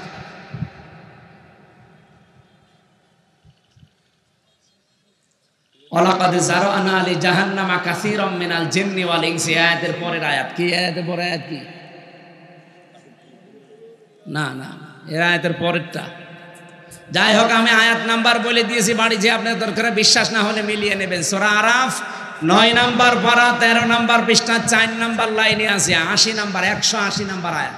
যে কোনো তাফসিরের সাথে মিলাবেন। আল্লাহ বাদে অন্যের নাতে কেউ যদি মিলিয়েও ডাকে, আযারুল্লাযীনা ইলহাদুনা ফি আসমাই, কেউ যদি আল্লাহর নামকে এলহাদ করে, এলহাদ মানে পাল্টিয়ে ফেলা, এই যে আল্লাহর নাম ওরা পাল্টিয়ে ইয়ালি বাবা, শালি বাবা, কেল্লা বাবা, ফতে বাবা, আল্লাহর নাম আছে একটা, কোথায় আপনি পেলেন এগুলো? এই জন্য আমি যে সমস্ত দরবারগুলো নিজে দেখে আসলাম, আপনারা দরকার হয় বড় বড় আলেম যারা আছেন দেশে যাবেন দেখতে, যদি দেখেন যে শিরিক বেদাত এখানেও আছে, ওখানে মানুষকে যেদিন সে করে। যেহেতু এই সমস্ত জায়গার নিয়মগুলো দেখে আসলাম, এরা জিকির আল্লাহর নামেই করছে, এরা দরুদ রাসূলুল্লাহর নামেই পড়ছে, কিন্তু কিছু মানুষ যেখানে শিরিক আর বেদাত প্রকাশ্যে, যেখানে আল্লাহর নামই পুরো পাল্টিয়ে ফেলেছে, এমনকি আল্লাহর নামই বাদ দিয়ে দিয়েছে, এই জায়গায় গেলে আপনার ঈমান থাকবে না যাবে? আমি অন্তত থাকতে আপনার ঈমান চলে যাবে, আর আমি বসে বসে ঘাস কাটবো। 55 বছর পর্যন্ত আল্লামা সাইদি রহমতুল্লাহ আলাইহি এই কথাগুলো জাতিকে জানাতে চেয়েছিলেন যে আপনারা শিরিক করবেন না নামের ভেতরে, আল্লাহর নামে। রাসূলুল্লাহকে তুলতে তুলতে এমন উপরে তুলে ফেলে, আল্লাহর উপরে সম্মান দিয়ে দেয় না। স্থান ঠিক রাখা লাগবে। 1 নম্বরে কে, 2 নম্বরে রাসূলুল্লাহ, 3 নম্বরে মা বাবা। বলেন বলেন, আপনি সিরিয়াল ঠিক না রেখে একবারে মা বাবাকে আল্লাহর উপরে তুলে দেবেন, আপনি ইমান থাকবে? আমার ভাইরা, এবার আমি হাদিসের যে ব্যাখ্যা বলার জন্য এই হাদিসটা পড়লাম, শব্দ ছিল আদাল্লাহুল্লাহ। আমি আরবি গ্রামার যারা বোঝে, জানে, বালাগাত মানতে পড়ায় পড়ে, এখানে বহু আলেম আছে, আপনি একটু বাড়িতে যে ওনাদের আলাদা জিজ্ঞাসা করেন তো, শব্দ নবীজি যদি বলতেন দল্লা ইয়াদিল্লু, তাও বাংলা অর্থ হয়ে যেত, কিন্তু বাংলা অর্থ আসতো সোলাসি মুজাররাদ থেকে আসলে যে আপনি নিজেই নিজেকে খারাপ বানিয়ে ফেলেছেন। কিন্তু আদাল্লা ইউদিল্লু বাবে ইফাল থেকে এসেছে শব্দটা, এর খাসিয়াত আছে 9টা। বাবে ইফাল থেকে যদি কোনো শব্দ আসে, তখন বাংলা অর্থ দাঁড়ায় আপনি হয়তো ভালো হওয়ার নিয়ে তাই কোনো জায়গায় গিয়েছিলেন, কিন্তু কোরআন সেখানে ছিল না, কোরআনের কর্মসূচি ছিল না, এই জন্য আল্লাহ নিজে দায়িত্ব নিয়ে আপনাকে আরো গোমরা বানিয়ে দেবে। পিরোজপুরবাসী, এবার একটা সত্যি কথা বলেন তো, যেই দরবারে কোরআন চলে না, কোরআনের নিয়ম নীতি চলে না, ওই দরবারে যদি আপনি ভালো হওয়ার নিয়তেও যান, আপনাকে খারাপ বানিয়ে দেবে কে? আরো জোরে বলেন। এ পর্যন্ত বিশ্বাস করেছেন নাকি হাদিস আমি বানালাম? আরেকটু নিচে যাব, কয়েকজন বলছে, হ্যাঁ বলেন না কেন? বাংলাদেশে 73টার উপরে এখন রাজনৈতিক দল, কে কি মনে করবেন, খুশি হবেন, রাজি হবেন, দুঃখ পাবেন, আমি ওই দিকে তাকাই না। কোরআন হাদিস সামনে আসলে আমি চোখ বন্ধ করে বলি, কে রাজি হবে, কে দুঃখ পাবে, আমার দেখার দরকার নেই। এই 73টা রাজনৈতিক দল বাংলাদেশে, যেই দলের কর্মসূচিতে কোরআন নেই, যেই দলের কর্মসূচিতে কোরআন চলে না, ওই দলের প্রতিষ্ঠাতা যদি আমার বাবাও হয়, আমার স্বামীও হয়, ওই দলে যদি আমি ভালো হওয়ার নিয়তে থাকি, আমাকে খারাপ বানাবে কে? সুতরাং ওই রকম দলে আমি আজকে থেকে আর আছি। কারা কারা নেই হাত তোলেন তো। আন্দাজে হাত তুলবেন না, দেখেন তো হাত তোলেনি কে, দেখেন। আলহামদুলিল্লাহ, ওয়াজ হয়ে গেছে, আর ওয়াজ করা লাগবে? আর কি ওয়াজ আছে? যেই দলে কোরআন নেই, যেই দলের কর্মসূচিতে কোরআন চলে না, ওই দলের প্রতিষ্ঠাতা আমার বাবা হোক, আমার স্বামী হোক, আমি আর নেই। তাহলে এই দেশে কি আর কোনো দল থাকার কথা? বলেন। আল্লাহ আমাদেরকে হেদায়েত দান করুন। লিল্লাহি তাকবীর। আমাদের প্রধান অতিথি আজকে আল্লামা দেলাওয়ার হোসেন সাইদি রহমতুল্লাহ আলাইহির সন্তান এসে গেছে। ভাই মনে হয় ব্যস্ত থাকলে চলে যাবেন, না থাকলে কিছু কথা থাকবেন সবাই।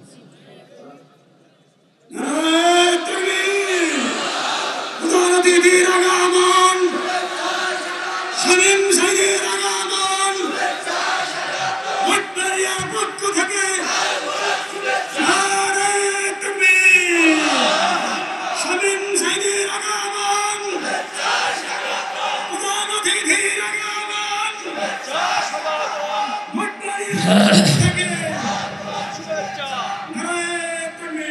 সুবহানাল্লাহ আলহামদুলিল্লাহ লা ইলাহা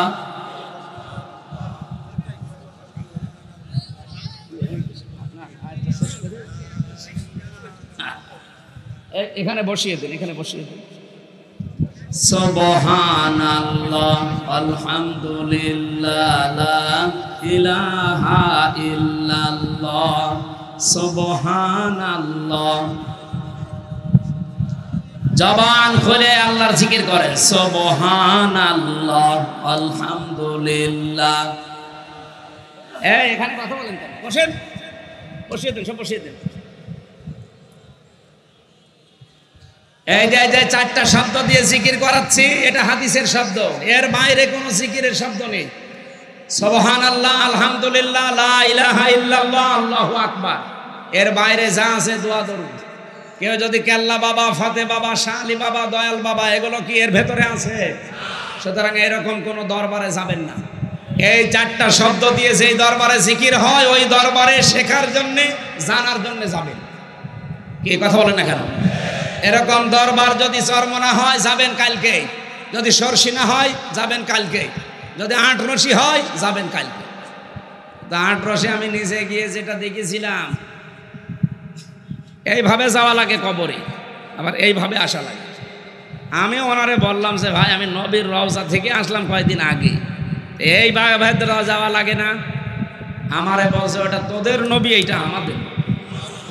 ওই যে খাদেম লাল কাপড় পরে যেটা আছে, ওরে শয়তান, প্রকাশ্য শিরিক যেখানে চলে, এদেশের মুসলমানেরা ওখানে আজ যাবে। এটা শুধু এই মঠবাড়ি আইনে রেকর্ড হচ্ছে, সারা বাংলাদেশ লাইভ চলছে। সুতরাং সবাইকে সামনে নিয়ে আমার মনে হয় আমি কথা বলছি, এই চারটা শব্দের বাইরে যে দরবারে জিকির আছে ওই দরবারে যাবেন না। কে কথা দিতে পারবেন না? তাহলে দেখবেন আস্তে আস্তে আপনারা না গেলেও দরবার এমনি তুলে দেবে, বলবে কোনো কামাই নেই। আল্লাহ বলেন কোরআন আমি জীবিত মানুষদের জন্য বায়ান, বক্তব্য, বিবৃতি কেন দিলাম? এটা হেদায়াত, পথ নির্দেশিকা এইটাই দিতে পারে। এই জন্য আদাল্লাহ ইউদিল্লু বাবে ইফাল থেকে বাংলা অর্থ দাঁড়ায়, পৃথিবীতে কোরআন যেখানে নেই তার মানে কোরআনের নিয়ম নীতি চলে না। ওখানে কেউ ভালো হওয়ার নিয়তেও যদি চায়, তাকে আল্লাহ নিজে দায়িত্ব নিয়ে আরো খারাপ বানিয়ে দেয়। এর বাস্তব প্রমাণ আমার কুষ্টিয়া লালনের মাজার, ওখানে কোরআন আছে নেই? আমার মা বাড়ি তো পাশে, কোরআন নেই, কোরআনের কর্মসূচিও নেই। ওখানে প্রকাশ্য শিরিক, বেদাত আর শুধু গাঁজা। আমার মনে হয় সারা বাংলাদেশ ঘুরে আপনি যা গাঁজা পাবেন তার চাইতে বেশি গাঁজা পাওয়া যাবে মাজারে। এই পৃথিবীর নিরাপদ একটা জায়গা হচ্ছে লালনের মাজার, যেখানে পুলিশ পাহারা দিয়ে গাঁজা খাওয়ায়। ওই পুলিশ বসে আছে না, যদি ওই কুষ্টিয়া জেলার দায়িত্বে থাকে জিজ্ঞাসা করে দেখেন, বলে বাবা খা, আমরা আছি, কেউ কিছু বলবে না। এইরকম গাঁজাখোর ওখানে। ওই রকম জায়গায় কোরআন নেই। কোরআনের প্রতি ভালো হওয়ার নিয়তেও যান, আপনি কি ভালো থাকবেন? আর আপনাকে খারাপ বানিয়ে দেবে কে? এই জন্য দেখা যায় আগে বিড়ি খেত না, এখন বিড়ি ধরেছে। আগে গাঁজা বুঝতো না, এখন গাঁজা খায়। ও কি ভালো হয়েছে না খারাপ হয়েছে? বলেন বলেন। এই জন্য এরকম কোনো খারাপ জায়গায় যেখানে খারাপ হওয়ার সম্ভাবনা বেশি যাওয়া যাবে? আল্লাহ আমাদেরকে বাঁচিয়ে দেন, বলেন আমিন।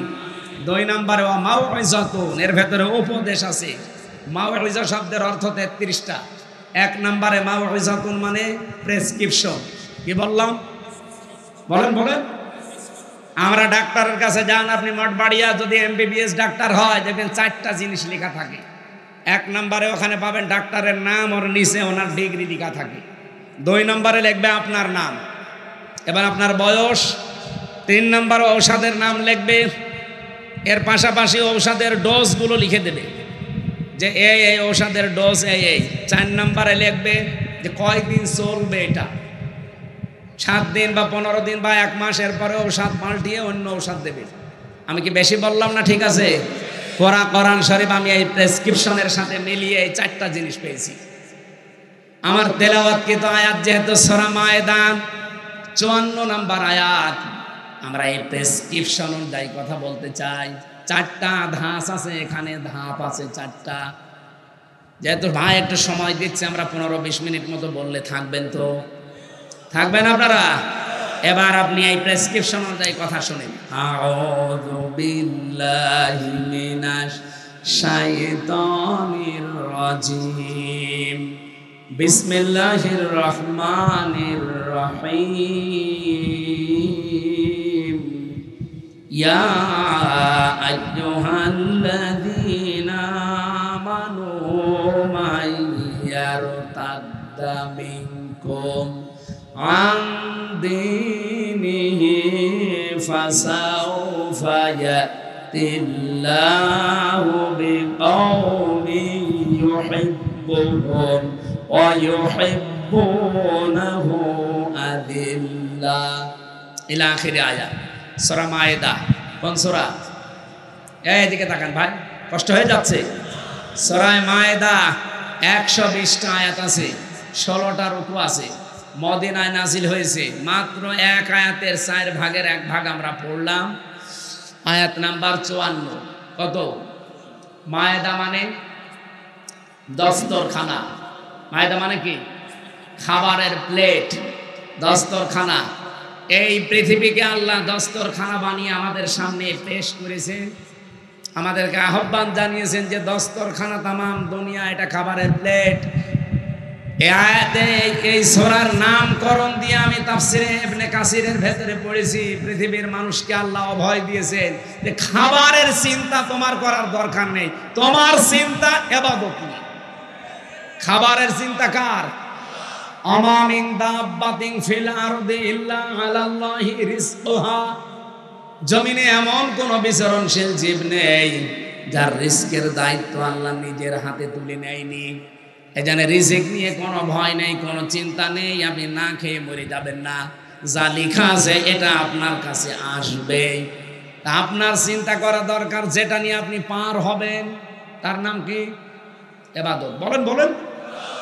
এই ইবাদতের ভেতরে সর্বোত্তম ইবাদত যেটা, সেই ইবাদতের প্রথম শব্দটা আল্লাহ আয়াতে দিয়েছেন, ইয়া আইয়ুহাল্লাযীনা আমানু, ওহে যারা ঈমানের দাবি করো, মাইয়ার তাদ্দা মিনকুম, তোমাদের ভেতরে যদি কেউ ফিরে যায়।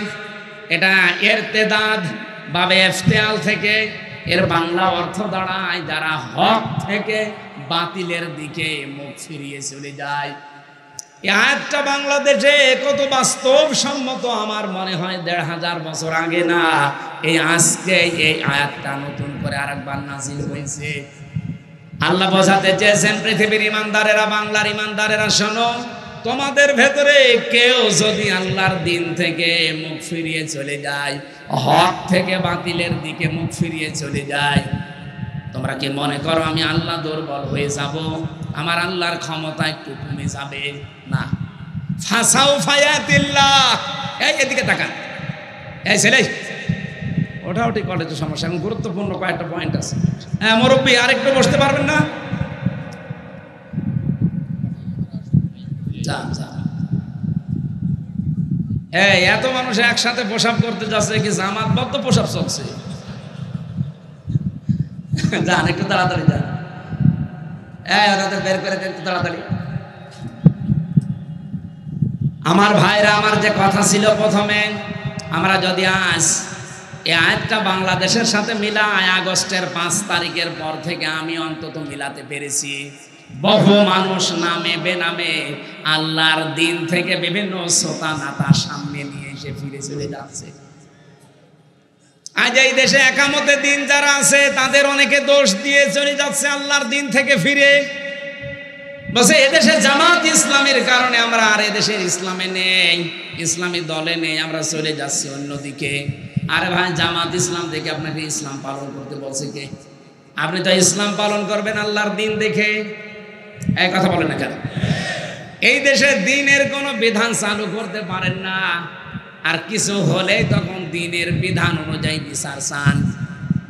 আপনি চলবেন, চলাফেরা করবেন বাংলার ময়দানে, বাংলার ময়দানে চলাফেরা করতে যে আপনার স্টাইল হবে আমেরিকার মতো, ব্রিটেনের মতো, আর ধর্ষিতা হলে তখন আপনি বিচার চাবেন আফগানিস্তানের মতো। এটা পাগলামি না? আপনি চলছেন বাংলার এই জমিনে বাংলাদেশের মতো, চলাফেরা আপনার আমেরিকার স্টাইলে। ধর্ষিতা হলে তখন আপনি বিচার চাবেন সৌদি আরব অথবা আফগানিস্তানের স্টাইলে। এ পাগলামি করা বাদ দেন।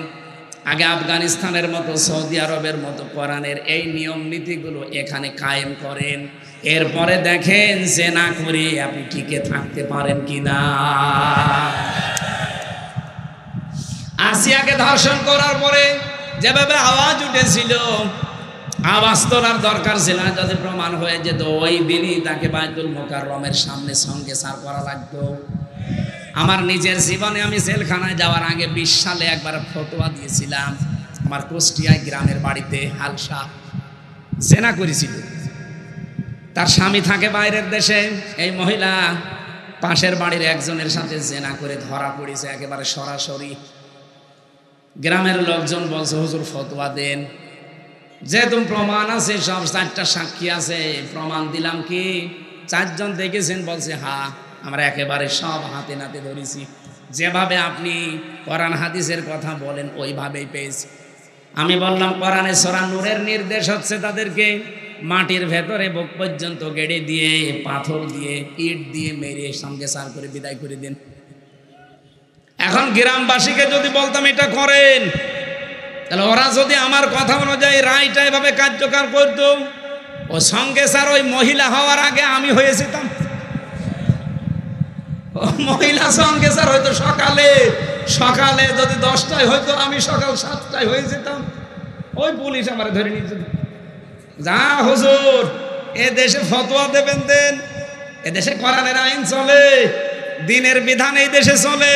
আপনি ফতোয়া দিয়েছেন, এ পর্যন্ত থাকতো, কার্যকর করতে গেলেন কেন?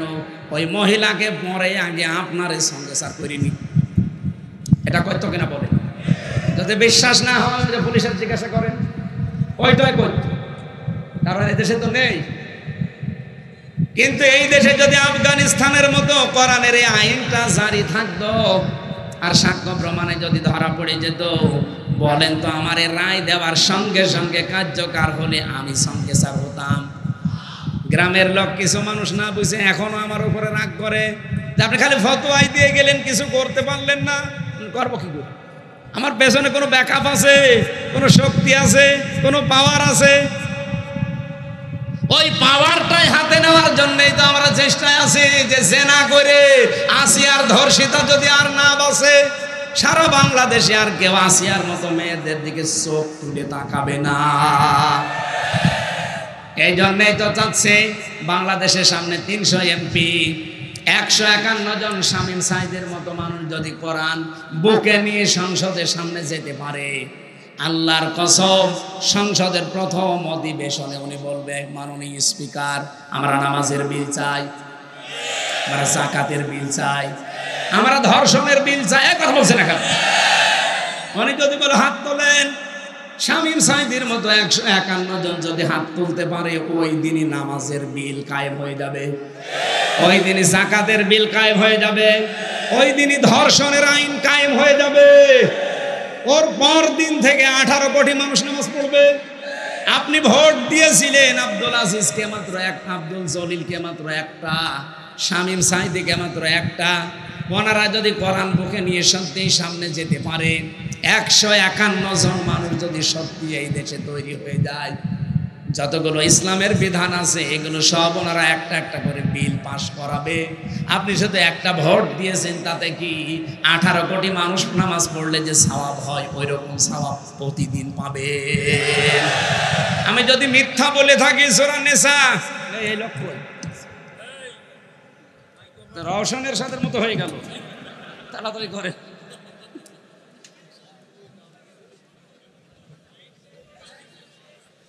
ওখানে কিছু দিয়ে ভালো করে বাইতে রাখেন, টেপ মারি দেন। রওশনের সাথে তো আর একটু শক্ত ছিল, এর সাথে একেবারে সে রোস্তম আলী ফরাজি সাহেবের মতো পড়ে গেল। না, আপনাদের এমপিও তো অনেক দুর্বল ছিল, একেবারেই দুর্বল। আমার ভাইরা, এটা রাজনৈতিক বক্তব্য যদি মনে করেন, আল্লাহর কসম সূরা নিসা 5 নম্বর পারা 10 নম্বর পৃষ্ঠার 12 নম্বর লাইনের 85 নম্বর আয়াত, এর এত দলিল লম্বা করে তো বলতে পারছি না, বাড়িতে এখানে মিলিয়ে নেবেন। যদি এর একটা কথা বাইরে থাকে, শামীম সাঈদীকে একটা ভোট দেবেন, 18 কোটি মানুষের নামাজ পড়ার সওয়াব হবে, আমি গ্যারান্টি দিতে পারি। উনি এমপি হওয়ার পরে, আব্দুল জলিল এমপি হওয়ার পরে প্রথম দিন সংসদের অধিবেশনে নামাজের বিল আনতে বাধ্য, কারণ প্রতিশ্রুতিবদ্ধ ওনারা আল্লাহর কাছে, আল্লাযীনা ইম্মাক্কান্নাহুম ফিল আরদি আকামুস সালাত। যদি আমার এরকম বান্দাদের যারা ঈমান আছে যদি ক্ষমতা দেই, প্রথমেই নামাজের বিল আনবে। দুইজনই আছে, জিজ্ঞাসা করে দেখেন, এনারা যদি নামাজের বিল প্রথম দিন না আনে, জীবনও ভোট দেবেন না। যারা নামাজের বিলের পক্ষে না, যারা বলে শরিয়া আইনে আমরা বিশ্বাস করি না, তাদেরকে আপনি ভোট দেবেন, নামাজের বিল না, মদের বিল পাশ করুন।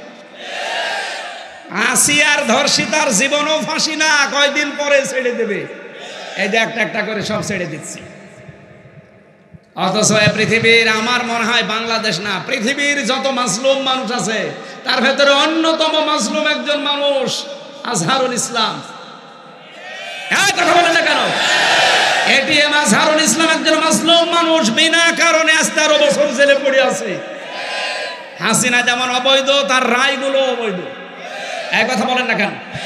আমরা চাই আগামী 6 তারিখে যে রায়টা আছে, আর কোনো বাঙালিকে হাইকোর্ট দেখাবেন না। কি কথা বলেন না কেন? যেভাবে হোক তারে মুগ্ধ জীবনে ফেরত দেওয়া লাগবে। কত মানুষকে তো দিয়ে দিলেন। প্রশ্ন করে খালি, ওনার সাজা হয়ে গেছে, উনি সাজাপ্রাপ্ত আসামি, ওনারে জামিন দেবে কি করে? সাজাপ্রাপ্ত তারেক জিয়া ছিল না, তারা ছেড়ে দিলেন কি করে? তার স্ত্রী জবায়দা, ডাক্তার জবায়দা রহমান সাজাপ্রাপ্ত ছিল না, 3 বছরের সাজা ছিল তার। হ্যাঁ, তাদেরকে ছেড়ে দিয়েছেন, আলহামদুলিল্লাহ, আমি খুশি। আপনারা কেউ খুশি না হলে আমি খুশি, কারণ তারা নিরপরাধ। বিনা কারণে তাদেরকে আপনি মিথ্যা মামলা দিয়ে হাসিনা আটকে রেখেছিল। আমার যেমন 3 বছর, আমার মামলাটা নিয়ে আমি বুঝেছি যে এই প্রশাসন, এই আদালত যে কত মিথ্যার ওপরে চলতো, আমি নিজে তো প্রমাণ, কারো জিজ্ঞাসা করা লাগবে, আমি নিজে প্রমাণ না। 3টা বছর আমার জীবন থেকে তারা কেড়ে নিয়েছে। কিয়ামতের দিন আমি জীবনও তাদের ছাড়বো না। যারা যুক্ত ছিল টপ টু বটন, কেউ ছাড়বে না। এই মানুষগুলো ছাড়বে? 13 বছর বাবার কাছ থেকে আলাদা করে রেখেছেন বিনা কারণে। এটিএম আজহারুল ইসলামের যারা মামলার সাক্ষী, তাও কেউ কেউ দেখেছে 6 কিলোমিটার দূর থেকে। ওর চোখে কি পাওয়ার বলেন তো? কেউ দেখেছে 3 কিলোমিটার দূরে, কেউ 1.5 কিলোমিটার দূরে। ওকে মানুষ না বাস পাখি? এই মিথ্যা সাক্ষী, মিথ্যা অজুহাত দিয়ে একটা মানুষের 13টা বছর নষ্ট করে দিলেন। আমরা আবার বলছি, আমিরে জামাত যা বলেছিল আপনাদের কথা মতো তিনি উদ্ধ করেছিলেন। এবার আর তাকে খেপাবেন না। ওনার কিন্তু ধৈর্যের বাঁধ অন্তরাজি শেষ হয়ে গেছে। নাই তো একটা মানুষ কোনোদিন এই কথা বলতে পারে যে আমার দলবল সব নিয়ে আমি স্বেচ্ছায় কারাবরণ করব? কত রকম দুঃখ পেলে, মনের ভেতরে আঘাত লাগলে কথা একজন মানুষ বলতে পারে? আগামী মে মাসে, এই সামনে মে মাসের 6 তারিখে যদি বাঙালিকে এই দেশে আবার হাইকোর্ট দেখান, সামনে কিন্তু আবার আগস্টের 5 তারিখ আসতেছে। এই কথা বলে না কেন? এটিএম আজহারুল ইসলামের নিঃশর্ত মুক্তি চাই আমরা। কারা কারা চান দেখি? লিল্লাহে তাকবীর, লিল্লাহে তাকবীর। আজহার ভাইয়ের মুক্তি। এই আওয়াজ আরশ পর্যন্ত চলে গেছে, কারণ আমরা একজন মাজলুম মানুষের পক্ষে আছি। ইব্রাহিম নবীর পক্ষে একটা ব্যাঙ ছিল, তাই তার প্রসাদ আল্লাহ পাক করে দিয়েছে। আর এক কাংলাস ছিল বিপক্ষে, ওকে মেরে ফেললে 10টা সওয়াব। সুতরাং আমরা চাই আমাদের ঈমান আমল, আমাদের জীবন আল্লাহ এই মাজলুম মানুষের পক্ষ অবলম্বন কারণে আল্লাহ যেন পবিত্র করে দেয় ব্যাঙের প্রভাবে। আরো জোরে বলেন আমিন। এই জন্য আল্লাহর দিন থেকে বিভিন্ন সোতা নাতা, নতুন নতুন কথা তৈরি করে যারা ফেরত চলে যাচ্ছেন, কসম করে বলছি, ফাসাউফা ইয়াতিল্লাহ, আল্লাহ সিন সাউফা কদ লাম 13টা শব্দ আছে আয়াতের মাঝে। আল্লাহ জানাতে চেয়েছেন ফাসাউফা ইয়াতিল্লাহ, অতি শীঘ্রই আমি আল্লাহ কিন্তু এমন একটা জাতি, এমন একটা দল তৈরি করে দেব, যারা আল্লাহর দিন থেকে আজ মুখ ফিরিয়ে চলে যাচ্ছ বিভিন্ন সোতা নাতা দিয়ে, বিভিন্ন উল্টাপাল্টা কথা, নতুন নতুন বাণী তৈরি করে আল্লাহর দিন থেকে যারা আজ ফেরত চলে যাও, কি করব আমি জানো? ফাসাও ফায়াতিল্লাহ, এখানে ফাইল কর্তা সরাসরি কে? আল্লাহ বলেন আমি নিয়ে আনবো বিকৌমিন, এমন একটা জাতিকে, এমন একটা দলকে, ইউহিব্বুহুম ওয়া ইউহিব্বুনাহু, তারা আমাকে যেমন ভালোবাসে আমি আল্লাহ নিজেও তাদেরকে ভালোবাসবো। আমার তো আয়াত পড়ার পরে মনে হচ্ছে আগস্টের 5 তারিখের পরে বহু মানুষ দিন থেকে ফিরে চলে গেছে, আর বহু মানুষ তাদের কপালের কারণে দিনের ভেতরে আসতেছে। এক কথা বলেন না কেন? দিনের ভেতরে যখন মানুষ আসবে, ইযা জা নাসরুল্লাহি ওয়াল ফাত, আল্লাহর সাহায্য যখন আসবে, তার প্রথম নিদর্শন আপনি দেখবেন বিজয় চলে এসেছে। যেহেতু আল্লাহর সাহায্য আমরা দেখতে পেয়েছি এই দেশে, আপনি জীবনে কল্পনা করতে পারেন আগস্টের 5 তারিখের আগে এই জায়গায় লক্ষাধিক মানুষ আমির হামজার সামনে বসবে? কল্পনার বাইরে ছিল। কারণ বহুবারে পিরোজপুরে এসে আমি আবার ফেরত গেছি, কিন্তু আল্লাহ যেহেতু বিজয় দিয়েছে হালকা অলফাত, আল্লাহর সাহায্য আসলে বিজয় আসবে। বিজয় আসার 9টা নিদর্শন আয়াতের ভেতরে আমি পেয়েছি। 1 নম্বরে আরাইতান নাসা ইয়াদখুলুনা ফি দীনিল্লাহি আফওয়াজা, হে নবী আপনি দেখবেন দলে দলে পালে পালে মানুষ ইসলামে প্রবেশ করছে। আমার কুষ্টিয়ার ওজান গ্রাম ইউনিয়ন, গত কয়েকদিন আগে এক ইউনিয়নে 4000 মানুষ আল্লাহর দ্বীন কায়েম করবে, এই জন্য শপথবদ্ধ হয়েছে। এটা ওয়ারাইতান নাসা ইয়াদখুলুনা ফি দীনিল্লাহি আফওয়াজা, দলে দলে মানুষ ইসলামে আসবে। এতদিন তারা আল্লাহর তৈরি আইন দুনিয়ায় কায়েমের বিরুদ্ধে ছিল। মানুষের তৈরি করা আইন এই পৃথিবীতে প্রতিষ্ঠার জন্য তারা চেষ্টা চালিয়েছে, আর এই মানুষগুলো এখন ফরম পূরণ করে বলছে আমরা আল্লাহর দ্বীন কায়েমের সহযোগী হতে চাই। বলেন সুবহানাল্লাহ। আমার ভাইরা, এই আয়াতের যে মূল কথাগুলো আমি পেয়েছি, এখানে প্রায় 29টা পয়েন্ট আছে। আমার তাফসিরে আমি নিজে আজকে পড়ে আসলাম। এদিকে তাকা। প্রথম নম্বরে আল্লাহ বলেন এমন একটা দল, এমন একটা জাতি আমি তৈরি করবো যদি তোমরা মুখ ফিরিয়ে নিয়ে চলে যাও আমার দিন থেকে। এজন্য নিজের সাথে পাগলামি করবেন না। কত মানুষ আজ বিভিন্ন দলের দোহাই দিয়ে তারা চলে যাচ্ছে আল্লাহর দিন থেকে। আমি নাম ধরে বলছি, চাঁপাইনবাবগঞ্জের পাপিয়ার তার স্বামী 2 জন অলরেডি গালিগালাজ দিয়ে তারা এখন ইসলাম থেকে বের হয়ে গেছে। কারণ তারা আলেমদেরকে গালি দেয়। তারা বলছে যুদ্ধ অপরাধের বিচার এভাবে শেষ করে দেওয়া ঠিক হয়নি, এটা কন্টিনিউ করে রাখা দরকার। আরো নিরপরাধ যেন মানুষকে যেন ফাঁসি দেওয়া যায়। কথা বলেন না কেন? আরে হাসিনা তো সাজিয়েছিল নিজের মন মতো, নিরপরাধ মানুষকে তারা ফাঁসি দিয়ে দুনিয়া থেকে বিদায় করেছে।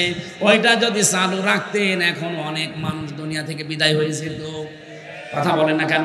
এমনকি আমিও প্রায় পড়ে গিয়েছিলাম যদি বয়স হতো। আমার 33 বছর বয়সের জন্য মিলাতে পারেনি, যদি বয়স আমার মনে হয় 70 হতো আমারও ঝুলিয়ে দিত। তারপরেও আল্লামা সাইদি বিদায় নেওয়ার পর ভেতর থেকে আল্লামা মামুনুল হক, আমির হামজা, আমি নিজে আমরা মনে করেছিলাম এবার মনে হয় আমাদের পালা। কারণ ভেতরে যে অবস্থা, ওখানে মেরে ফেললেও কোনো অসুবিধা নেই, বলবে যে চিকিৎসাধীন অবস্থায় মরে গেছে। আল্লামা সাইদির নামে যেমন চালিয়ে দিল যে চিকিৎসাধীন অবস্থায় মরে গেছে। কে বলেছে আপনাকে? ইনজেকশন দিয়ে দিচ্ছে। কথা বলেন না কেন? তারা এই হত্যার তদন্ত এবং বিচার আপনারা চান না? যারা যারা জড়িত ছিল প্রত্যেকের বিচার হওয়া লাগবে।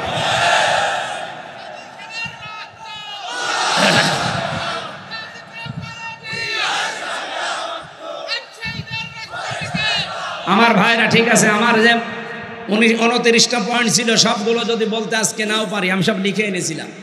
আমি গুরুত্বপূর্ণটা বলছি।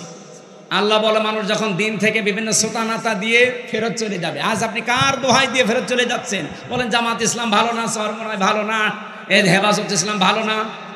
কি ভালো কোনটা? এই ভালো কোনটা দিয়ে আপনি চলে যাচ্ছেন আল্লাহর দিন থেকে? যদি কোনোটা ভালো না লাগে নিজে দিনের মন মতো করে আপনি চলেন আর নিজে একটা তৈরি করেন, তাও মানুষের তৈরি করা আইন প্রতিষ্ঠায় নিজেকে জড়াবেন। মানুষের তৈরি করা আইন প্রতিষ্ঠায় জড়ালে আপনি কাফের। বলেন সূরা আলে ইমরান 4 নম্বর পারা 9 নম্বর পৃষ্ঠা 3 নম্বর লাইনের 154 নম্বর আয়াতের মাঝের অংশে আয়াতটা লিখে বাড়িতে যে মিলা। আল্লাহর তৈরি আইন বাদ দিয়ে মানুষের তৈরি আইন যারা দুনিয়ায় প্রতিষ্ঠা করার জন্য দল করে, আন্দোলন করে, ভোট করে, মিছিল মিটিং করে, এই মানুষগুলোকে কোনো অধিকার আল্লাহ দেয়নি। এই জন্য আল্লাহ নতুন করে তখন একটা দল তৈরি করবেন যারা আল্লাহকে ভালোবাসবে এবং আল্লাহ তাদেরকে ভালোবাসবে। সেই দলে যেন আল্লাহ আমাদেরকে শামিল করে। বলেন বলেন বলেন, খুব গুরুত্বপূর্ণ পয়েন্ট এটা। আজ যারা ফিরে যাচ্ছেন আল্লাহর দিন থেকে, আল্লাহর কোনো অসুবিধা নেই, আল্লাহ অতি শীঘ্র একটা দল তৈরি করে দেবে। আর আমার মনে হয় বাংলাদেশে সেরকম একটা দল আল্লাহ তৈরি করে দিয়েছে। যারা আল্লাহকে ভালোবাসে জীবন দিয়ে, তারাও আল্লাহকে ভালোবাসে। এবং এই মানুষগুলোর কয়েকটা গুণ আল্লাহ দিয়েছেন। কি গুণ? আজিল্লাতিন আলাল মুমিনিন আইজ্জাতিন আলাল কাফিরিন। তারা মুমিনদের উপরে হবে দয়ার্ধ।